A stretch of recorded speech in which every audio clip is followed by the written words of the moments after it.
कोई भी बच्चा। तो सुना आपने प्रधानमंत्री मोदी ने जो बातें इसरो के वैज्ञानिकों के सामने कही और जो 3 बड़ी घोषणाएं की। चांद पर चंद्रयान 3 के लैंड होने का जश्न पूरा देश मना रहा है, लेकिन अब तस्वीर आई है चांद पर उतरते हुए प्रज्ञान रोवर की।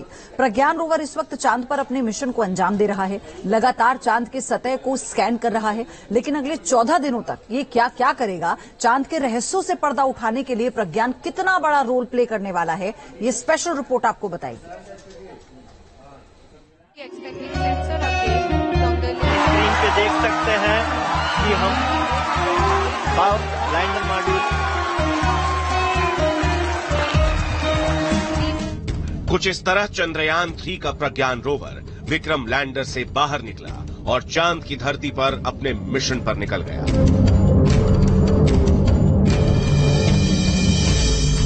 शुक्रवार की सुबह दुनिया ने देखा चांद पर हिंदुस्तान का मून वॉक। ट्विटर पर बधाई संदेशों के साथ हैशटैग प्रज्ञान लैंडर ट्रेंड करने लगा।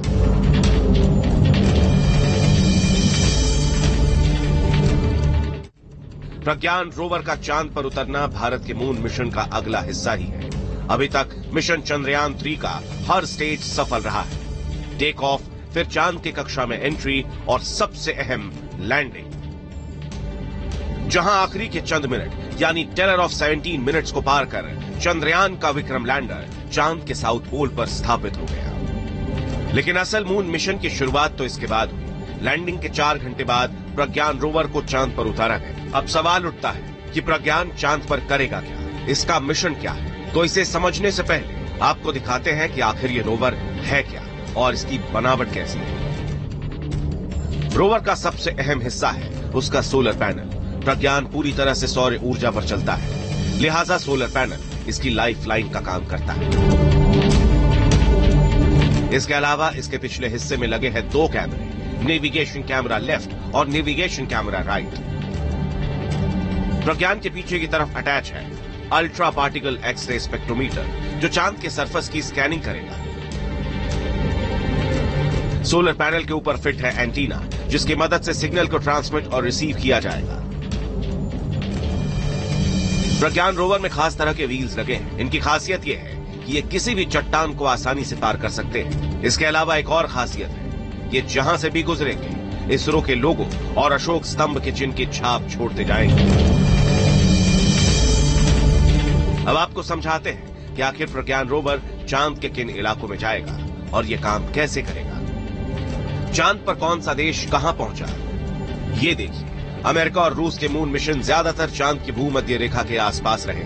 चीन चांद के नॉर्थ पोल के थोड़ा करीब जा पाया, लेकिन भारत उस जगह पर पहुंचा है जो सबसे कठिन था, यानी चंद्रमा का साउथ पोल। चांद के इस इलाके में गहरे गहरे गड्ढे हैं, ऊंची चट्टानें हैं, लेकिन प्रज्ञान में लगे कैमरे चांद के सतह को पूरी तरह से स्कैन करने में सक्षम है। स्कैन करने के बाद ये मैपिंग कर विक्रम लैंडर के जरिए इसरो के कमांड एंड कंट्रोल सेंटर में भेजी जाएगी और इसके बाद कमांड सेंटर आगे का आदेश देगा। इसी तरह से प्रज्ञान चांद पर भारत की अमिट छाप को छोड़ता हुआ आगे बढ़ता जाएगा। अब दिखाते हैं कि आखिर चंद्रयान का मेन मिशन क्या है। प्रज्ञान रोवर चांद पर क्या खोजने गया है। And all of you know it is not an easy task at all. It's a work of last so many years. Maybe for Chandrayaan 3 it's a work of last 4 years, but for Chandrayaan 2 that was a work of many years back. And the learning that we got from Chandrayaan 2 of our unsuccessful attempt to soft land has really helped us in perfecting the methodology and also to have large number of experiments tests to prove the process of landing. दरअसल प्रज्ञान चांद की सतह की तस्वीरें भेजेगा, खास कैमरों से चांद की सतह की स्कैनिंग करेगा। प्रज्ञान चांद के मौसम का डेटा रिकॉर्ड करेगा, चांद पर आयन्स और इलेक्ट्रॉन्स की मात्रा के बारे में जानकारी देगा, चांद पर पानी के सबूत तलाशेगा, चांद की सिस्मिक एक्टिविटी यानी सतह के नीचे की हलचल की जानकारी जुटाएगा। इतना ही नहीं, सबसे खास बात तो यह है कि पूरी दुनिया प्रज्ञान रोवर की आंखों से पहली बार चांद के दक्षिणी ध्रुव के इलाके को पास से देखेगी। प्रज्ञान 1 लूनर डे तक चांद पर रहेगा। चांद पर 1 दिन यानी धरती पर 14 दिन। चूंकि चांद पर 14 दिन उजाले के बाद यानी अगले लूनर डे रात रहती है, तो इस दौरान सोलर पावर से चलने वाला प्रज्ञान काम नहीं कर पाएगा।